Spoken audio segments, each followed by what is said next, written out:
So, chapter 7. Sa tahanan ni Raquel.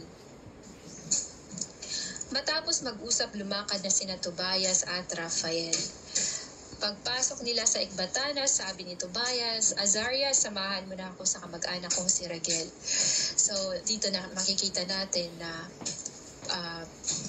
ang anghel nung nagdidiscuss siya, nagsasabi din siya ng pangalan. Siyempre, para hindi din siya paghinalaan na anghel pala yung kausap. Nagbigay din ng pangalan. Ganon din ang Panginoon Jesus Christ, di ba? Kahit hanggang ngayon nagpapadala siya ng anghel, nagbigay din siya ng pangalan. At syempre, yung mga gawa, yung mga kilos na talagang panlangit, mabilis lang makita yan sa tao na filled with the Holy Spirit or talagang pinili na Lord Jesus Christ, na makikita mo sa behavior, sa pananalita, no? Tapos may authority pag nagsalita. Talagang ginagabayan. So sa Azariah, samahan mo na ako sa kamag-anak kong si Raquel. Nagtuloy nga ang dalawa at naratnan nila si Raquel sa may pintuan ng kanyang bulwagan. Una silang bumati at nagbigay galang. Tinugon naman sila agad ni Raquel at ang sabi, maligayang pagdating mga kapatid, tuloy kayo. Sabi niyang gano'n. So dinala agad ni Raquel ang dalawa sa bahay at ipinakilala sa kanyang asawang si Edna. Ang sabi niya kay Edna, ang binatang ito ay kamukhang-kamukha ng pinsan kong si Tobit. No, so sa panahon noon, kahit magpinsan, no, pwede sila mag-asawahan. Kasi nga ayaw ni Lord na matumihan ang mga Israelita. Kaya kamag-anak lang o katribo lang din yung mga inaasawa nila. Para hindi madumihan sa paniniwala, hindi mawala, hindi siya yung tipong mahila, no? Mahila sa pananampalataya. Kaya ang pakikipag-asawa dati, guys, yung kamag-anak, mga ganun, parang hinayaan mo na. Kasi wala pa namang batas, di ba? Hinayaan mo na, hindi katulad ngayon na, oy, kung kamag-anak mo, bawal kayong mag-asawa, gano'n. Yun yung ginagaya ng mga Muslim. Ginagaya nila, oy, magpinsan, mga gano'n, kamag-anak, nag-asawahan, nadala-dala pa. So, yun yung nangyayari. May batas na ba? Parang may batas na nga, may batas na. Pero sa panahon kasi nila, ayaw talaga ni Lord na makipag-asawa sa ibang race, ibang nationality o ibang paniniwala. So, kung napapansin niyo, gano'n din yung mga Muslim, ayaw nila na mahaluan ng ibang religion o makapag-asawa ng ibang religion yung anak nila. Yung iba nga pinapatay, yung iba nga considered na patay, ginawan pa ng lapida na patay na yung anak nila sa pagiging Muslim kasi naging Kristiyano na. Tapos ang mas pangit pa doon kasi pinapatay talaga nilang literal kung ayaw talagang i-renounce yung Christian faith. So katulad nung di ba yung mga nababasa natin ng mga testimonya ng mga Muslim na umaalis na sila sa family nila, umiiwalay sila o di kaya nagtatago sila dahil yung family nila mismo ang papatay sa kanila. At napaka parang malaking krimen yung ganun. Ganyan yung napapansin ko din sa Katoliko, yung madre, sinabihan ako na, alam mo ate, ba't ka umalis sa pagiging Katoliko? Malaking kasalanan yun, napakalaking kasalanan. Tinanong ko siya, malaki pang kasalanan ang hanapin ng Panginoon Jesus Christ? Sabi kong gano'n. Malaki bang kasalanan yun na kung dala-dala mo naman yung desire mo na gusto mong makilala ang Panginoon, na gusto mong ang Panginoon ay manahanan sa puso mo, parang gano'n. Gusto mong, may gano'n kang desire, parang may hinahanap ka na hindi mo nawala dun sa tinutuluyan mong religion o di kaya pinapasukan o pinaniniwalaan na religion. Parang gano'n. So yun, parang dito nakikita natin na yung kadugulang na mag-aasawahan. So ang binatang ito ay kamukhang-kamukha niya. So tinanong sila ni Edna, taga saan ba kayo mga kapatid? Sila'y tumugon, kami po ay buhat sa lipi ni Neftali. O diba? Buhat sa lipi ni Neftali, mga dinalang bihag sa Nineveh. So alam natin yung Nineveh, diba, sa Assyria. Kung gayo'y kilalanin niyo ang kamag-anak naming si Tobit, sabi ni Edna. Opo, tugon ng dalawa. O kumusta naman siya? Nananabik na tanong ni Edna. Buhay po at malakas pa rin, sabi ng dalawa. Pansin nyo guys, kung ano nangyayari noong unang panahon, ganun pa rin hanggang ngayon. No, ama ko po siya, sabi ni Tobias. Napalundag sa galak si Ragel at umiiyak na hinagkan si Tobias. Ngunit nalungkot siya at napahagulgol nang malaman sa dalawa na bulag pala si Tobit. So, hinayaan mo na ng Lord Jesus Christ na maging bulag si Tobit o di kaya pinaranas muna sa kanya ang suffering for a very short time para may ang tawag din yung mas magandang plano, no? Para sa mas magandang plano. Parang ganon. So, hinayaan mo na ni Lord na mag-suffer tayo, dadanas ang persecution, dadanas tayo ng kapwa believers natin, pinag-isip tayo ng mga hindi maganda, dadanas muna tayo sa kamay ng mga walang Diyos, something ganon. Pero, yun nga, no, may naghihintay na palang mas magandang bukas para sa atin, mas magandang mga mangyayari sa hinaharap after ng paghihirap. So yun, yun nga, every situation kasi talaga gusto ni Lord na matuto tayong magtiwala sa Kanya. Every situation na yung kinasasadlakan natin, gusto ni Lord na the moment na mawala na yung suffering na yung dala-dala mo yung message ng sufferings na yun. Dala-dala mo siya. Marami kang matutunan along the way. Tapos, dahil dun sa sufferings mo, para matututo kang maging wise sa mga desisyon, sa lahat ng lakad mo, sa lahat ng gagawin mo, ganun. Kahit sa iisipin. So, yun nga, napahalundag sa galakin at pagpalain ka ng Diyos, anak ko, dakila at napakabuti ng iyong Ama. Nakapanlulu mo ng isang tapat at mabuting taong tulad niya ay mabulag. So, hindi lahat ng mga nagkasakit din na tao ay pinaparusahan, kundi tinetest din sila. Parang lahat ng blessing na natatamasa o matatanggap mo ay talagang worth it kasi nga pinaghirapan mo yun. Diba? Yung paghihingi ka ng isang bagay, talagang pinaghirapan mo muna para magkaroon ng value sa buhay mo yung bagay na yun. At hindi yun basta-basta na nawawala. Unlike sa mga bagay na hindi pinaghirapan ng tao, yung katulad ng mga magnanakaw, mga nasa sindikato, diba? Hindi nila pinaghirapan mga bagay na yun. O kung pinaghirapan man nila ay nasa kasamaan naman sila, panig. So, yun nga, hindi rin magtatagal. So, gusto ni Lord Jesus Christ na righteous. Lahat ng gagawin mo, matututo ka talaga. Sa pamamagitan ng suffering, natututo tayo sa lahat ng desisyon. Parang nag-iingat na tayo. Parang ayoko na maulit yung noon, mga nangyayari, parang ganun sa buhay mo, na ayaw mo nang bumalik sa mga ganung gawain, talagang move forward ka na, dala-dala yung mga lessons. Tapos, along the way, madami kang madadaanan din ng mga tao na matigas din ang ulo, marami mga ginagawang mali din, at yung suffering o message na naging message niya, dala-dala mo sa puso at isip mo, hindi yun nawawala, ay yun nga, parang sinishare mo yun para maging healing sa mga taong nasa kasalanan pa, para umayos din sila. Oo. Kaya si Lord Jesus Christ, napakabuti talaga ni Lord kasi tinitingnan talaga niya kung ano yung ikakabuti din natin. Kahit minsan, dadanas tayo ng hirap, mga sakit, yung mga problema. Pero sa mga bagay na yun, guys, napaka-blessed ng tao makakaranas ng mga klase-klaseng problema dahil yung tao na yun, guys, ay subok na subok sa mga pagsubok. Subok na subok sa mga pagsubok. Mga sanay, bale.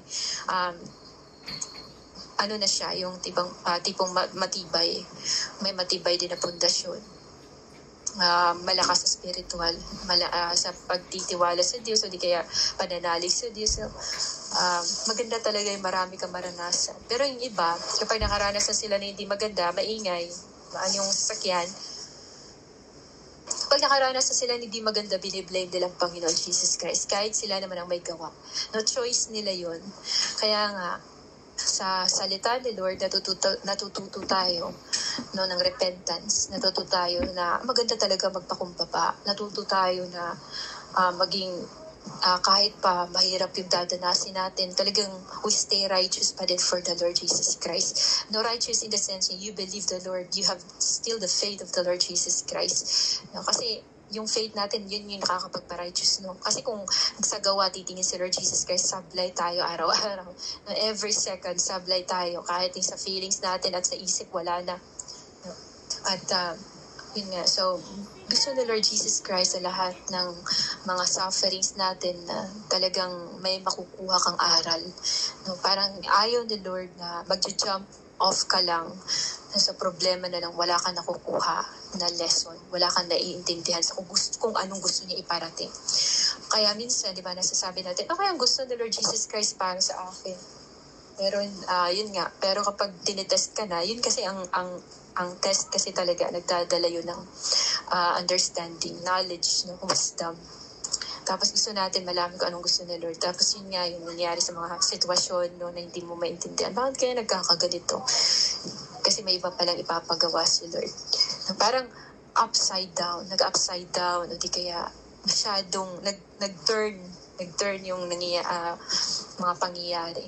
Mga bagay na ayaw natin nangyayari, no, mga ganun na. Bakit ba nangyayari to? Yung iba nakakapasok lang as a born again Christian, sasabihin na nila, nung hindi ako nag-born again, di man ganito kadaming problema ko, pero nag-born again na ako, blah, blah, blah. Nga sabi si Sirach na anak, kapag ikaw ay nag-desisyon na mag-serve kay Lord Jesus Christ, expect mo na yung madaming test. Kasi nga, like, gold, no, purified by fire. So, gano'n din tayo, purified by test. Trials, yung mga problema, sakit, mga pagsubok na yan, upside down. Patulad ng gold, di ba, upside down yan pag tinetest. So, gano'n din ang tao, guys. Test by fire, no, upside down. At, yun nga po sabi nila, kung gayo'y kilala ninyong, tapos na pala. Wait lang. So, nakapanlulumo ng isang tapat na at mabuting taong tulad niya ay mabulag. Umiiyak niyang iniyakap si Tobias, pati si Edna at si Sarah ay napaiyak din. So, si Tobit kasi nagpapakita siya ng kagandahang loob, ng good example as Jew. Kapag may pinapatay, talagang tinutulungan kahit patay na, no, nililibing, binibigyan niya ng maayos na libing. Pinapakita pa din niya yung pagmamahal. So yung love talaga na nakikita ni Lord Jesus Christ sa puso ni Tobit sa kanyang kapwa Israelita. Ngayon yung talagang nagugustuhan ni Lord Jesus Christ doon, na natutuwa talaga siya. Dahil dun sa righteous act na ginawa ni Tobit ay,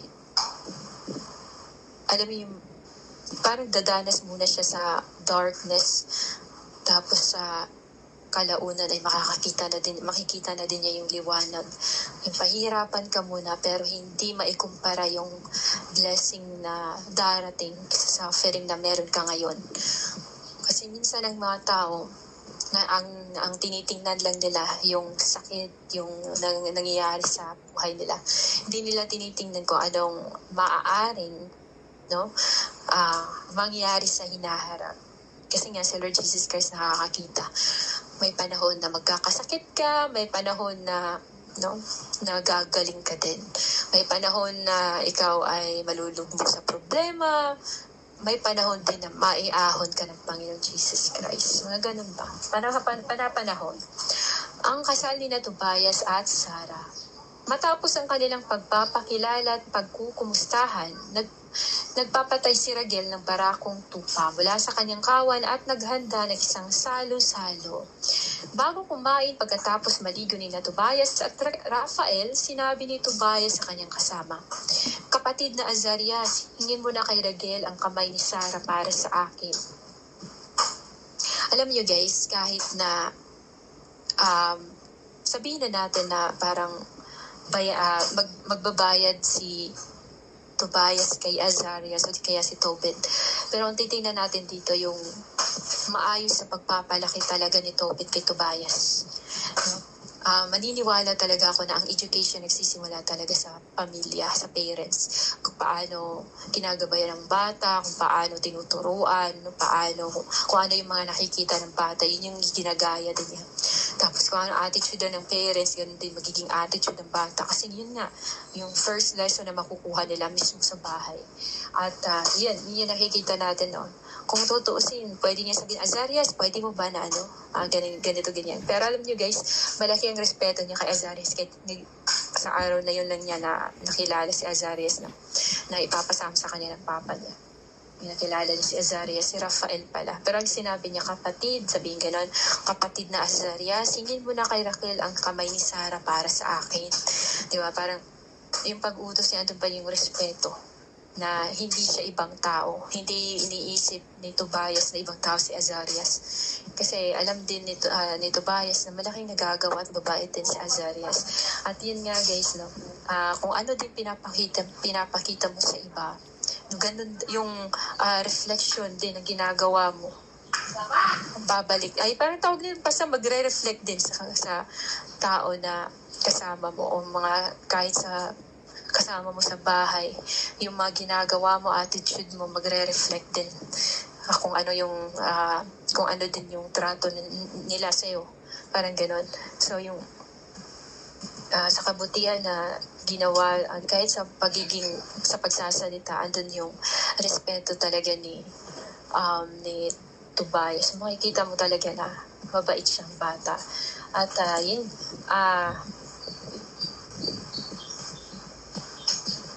ang usapan nila ay narinig ni Raquel.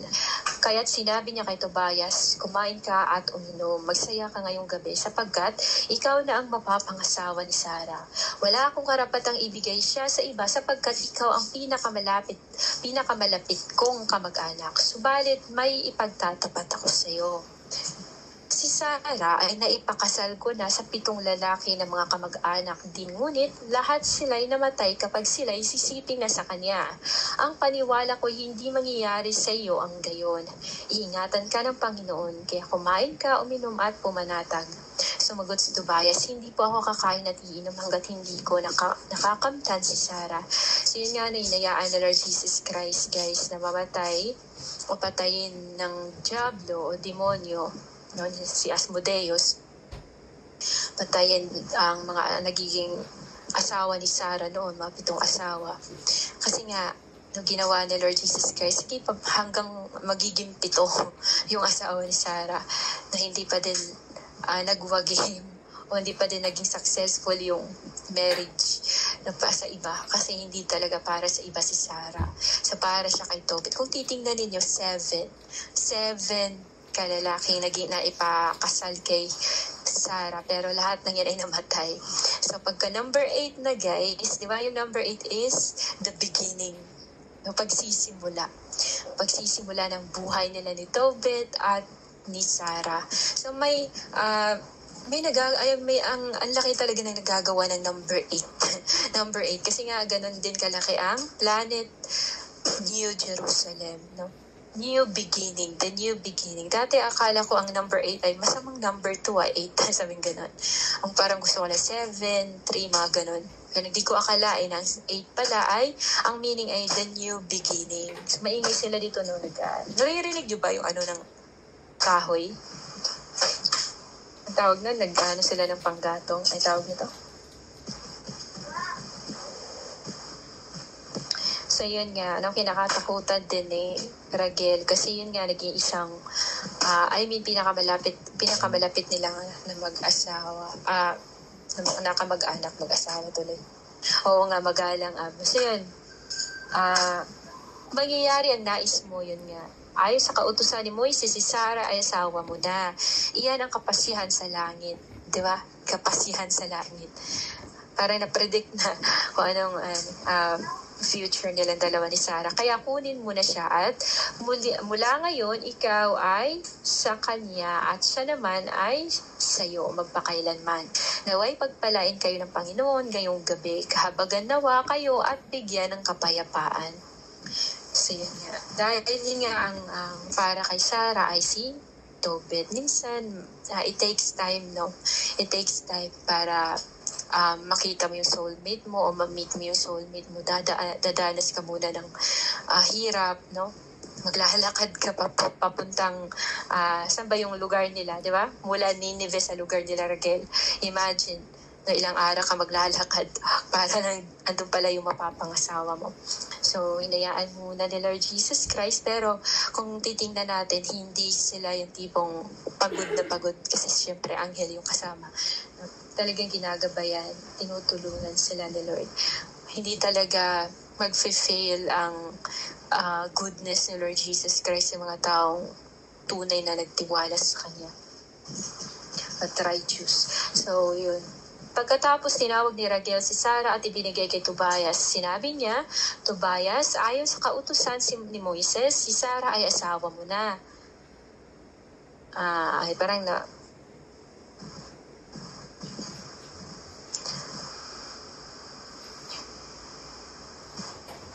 Bumalik ba ako, guys? So, tanggapin mo na siya, ingatan at iharap mo sa iyong ama. Pagkalooban nawa kayo ng Diyos ang kalangitan ng lubos sa kasiyahan at kapanatagan. Tinawag ni Raguel ang asawa niya at humingi ng isang kasulatan na pagsusulatan ng kasunduan ng kasal. Ang kasulatan ay magpapatunay na ibinigay na niya si Sarah kay Tobias. So, tingnan ninyo guys, hindi ganun ka-arte yung kasal. No? Pag ipinagkasundo lang kayong dalawa, o, no, yung verbal, o tapos may mga kasunduan, sulat-sulat lang, o sige, pinigay ka na, ganun. No? As approval na magiging asawa na ni Sarah si Tobit. Pero tingnan nyo naman ngayon, punta ka pang City Hall, kailangan pa maghanda, magbayad ka pa, no? Magbayad ka pa kahit yung mga papel-papel doon. Pero kung titingnan natin dito sa kasal, is very simple, no? Hindi, wala nang cheche-bureche, walang maraming kuha ka ng ganito, ganito, kailangan ganito, ganyan. Wala. Nagsulat ba sila o approval na ikaw ng asawa na magiging asawa na siya ni Tobias. Yun, si Sarah. Yun, malaki talagang kaibahan noon sa ngayon. Masyadong maarte dito sa, lalong-lalong sa Pilipinas. So, nagdala ng kasulatan ang kanyang asawa matapos ihanda ang lahat at tumagdana ang bawat kinauukulan. Napakasimple lang. Natapos ang kasal at siya ay nagsikain. At sila ay nagsikain. Sa araw na yun lang sila nag-meet, nag-asawahan agad o kinasal. Umiyak si Sarah at matapos kumain, tinawag ni Raguel ang kanyang asawa. Edna, mahal ko, ihanda mo na ang silid ng mag-asawa at papasukin si Sarah. Ninayos nga niya ang silid at ipinasok na roon si Sarah. Umiiyak si Sarah at matapos pahirin ng luha ay sinabi ni Edna ng ganito, bago umalis. Nawa ang kalungkutan mo ipalitan ng kagalakan ng Panginoon. Huwag kang matakot, pumanatag ka anak at lumabas na si Edna. Yung mga paghihirap nila, yung mga tears nag-turn into laughters. No? Yung mga tears nagiging joyful. Nag-turn into joyful. Yung mga nangyayari. Naghirap muna sila for, kung titignan natin para sa Diyos, ay hindi ganun kahaba panahon. Pero pag sa atin dito, no, makakaramdam ka na sobrang matagal ka ng may sakit o bulag ka, matagal ka ng bulag. No, parang mahabang panahon na yun para sa atin dito sa lupa. Pero iba talaga, sa ibang mundo, iba yung oras doon. Kaya sa salita ni Lord, diba, sinasabi ng 1,000 years kay sa atin, one day lang kay Lord Jesus Christ. So, paano lang kung ilang years lang, ano yung segundo lang, second, yun. Napakalaki talaga ng nagagawa ng sakripisyo, guys. Sakripisyo. Lalong-lalo na si Tobit, hindi siya nagre-reklamo. No, nasa nangyayari sa kanya. Kahit saan, kani-kaninong doktor na sila pumupunta. Si Job naman, di ba? Si Job naman alam niya na ginagampanan niya mga gusto ng Lord Jesus Christ, ginagawa niya yung tungkulin niya bilang isang believer sa Lord Yahweh. Tapos, bigla siya nagkasakit. Parang hindi niya matanggap, ba't ako nagkasakit? No, na ginagawa niyang lahat. So, hindi lahat pala ng nagkasakit na mga tao, guys, ay pinaparusahan. Yung iba, tinitest. No, kasi nga, gusto ni Lord na mag-turn into big blessings pa after na sakripisyo, no, ng tao. Dati, sinasabi ko kay Lord na sobrang hirap, ganito, ganyan, di ko maintindihan yung nung namatayan ng anak, namatayan ng papa, gano'n, yung walang-wala, sabing gano'n. Di ko maintindihan talaga ng mga nangyari dati or noon, pero yun nga, nag-turn into blessings. At ang nangyayari ngayon, di ba, pinagaling ni Lord Jesus Christ, very smooth lahat yung gagawin. At doon ko na-realize na ang gusto pala talaga ni Lord ay sa Kanya lang, na hindi para sa tao. Kailangan mag-serve kay Lord. Pag nag-serve kay Lord, syempre, kung sino yung mga mahal ni Lord, yun mamahalin mo din. Kung ano gusto ni Lord, yun yung susundin mo din. So, yun naintindihan ko na si Lord Jesus Christ, ang gusto pala niya talaga sa akin ay maglingkod sa Kanya. Sa Kanya lang. Yun.